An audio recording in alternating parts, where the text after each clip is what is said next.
Hey there, everybody. Welcome to another episode of Clarity Age. Right, today we'll be talking about how to be professional in business, or what does professional mean.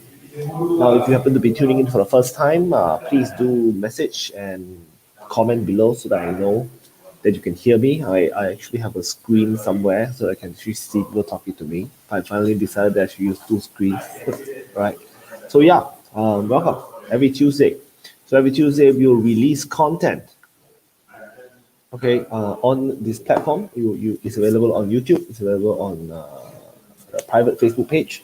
So if you are indeed tuning for the first time, do search Clarity Edge on YouTube and on the private Facebook page where I will upload content in the page just like, and I'll request for access, and we will talk more on such topics. Right. So today I want to be talking about the word professional and what does professional mean in business. All right. So let's rock. Now, first, let's understand what is Clarity Edge. Essentially, it's a weekly sharing. Now, for business development and growth strategies, we always talk about this kind of stuff. And we will help everybody achieve clarity through simplicity and ultimately achieving profitability for them. All right. Now, first, let's talk about Clarity Edge, how to be professional in business for this week's episode. Okay, so first, what is a professional, right? Is it a person, is it a thing, is it an entity? What is professionalism, right? And the ideology behind it, and how can we better design our reputation, what we can do to help us be more professional people.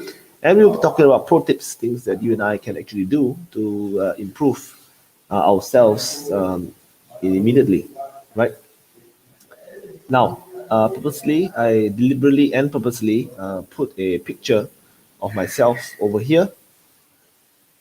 That is me in a suit. So at least you might think that's a professional picture of myself.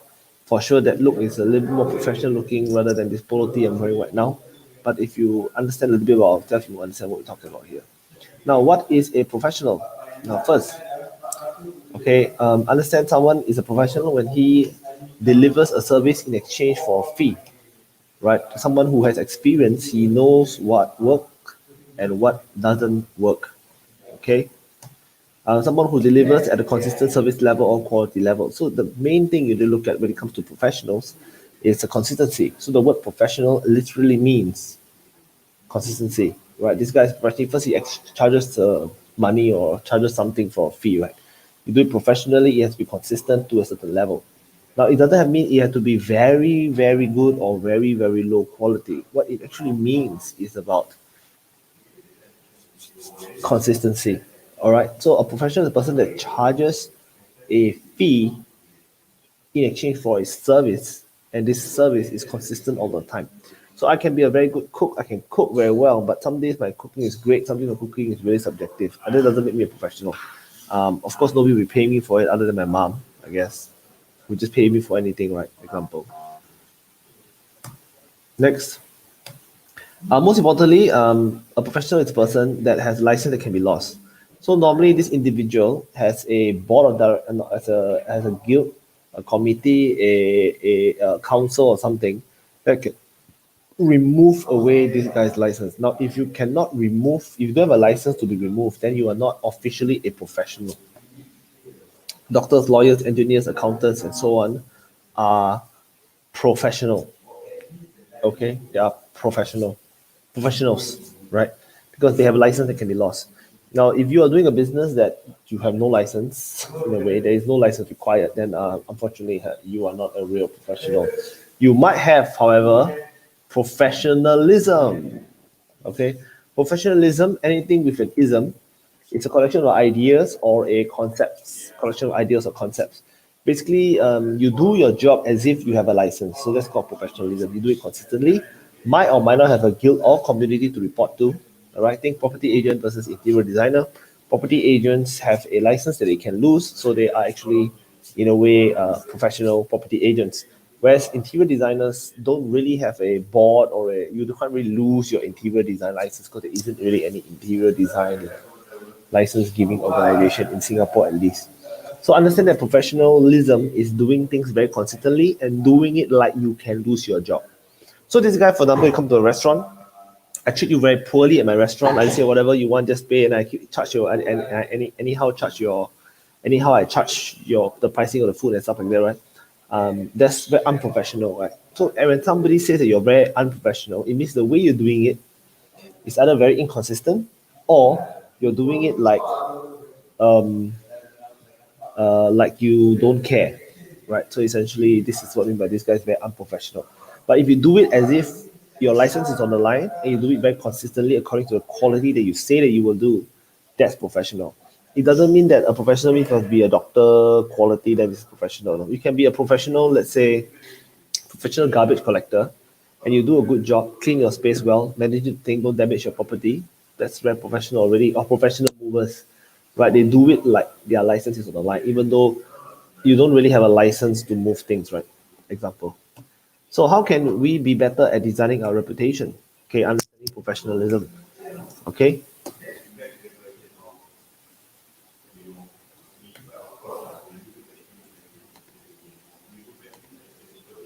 Okay, my computer just happened to hang. Okay, there you go. So how can we better design our reputation? First, we begin with the end in mind. We could be specific, which means, okay, when we want to be professional, we have to design we have to have integrity. That means our words and action must match. If I tell you I'll do this, I better do this. And by when, I will do it by when. The more you maintain it, the better your integrity will be. Second, you must have quality. You must align it to a checklist. You can't say that you are high quality if you don't have a measurement of your checklist. So you can't say this table is high or low quality if there isn't a checklist you're measuring this to. In certain organizations, this table is low quality. In certain countries, this table is considered high quality. It depends what is your checklist. Do you articulate your checklist regarding your table quality? Secondly, are you honest? Are you proud of the value that you create? Are you honest in what you do? Okay. So you must identify the touch points to create a reputation. So for somebody to have a reputation of you or a brand of you, you have to know which touch points they actually interact with you on.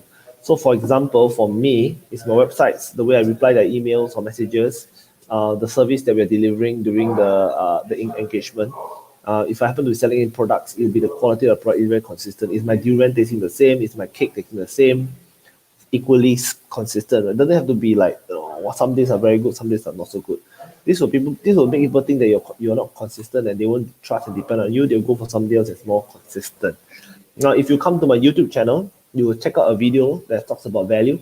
So over that video, I'll be talking about how value is being created and why is it important to actually maintain consistency, because people actually think of value around fear, right? So if you're uncertain, you create fear, and when you create fear, you actually corrode value drastically. So check out my video on my YouTube channel on what is value, and we will better align in that context.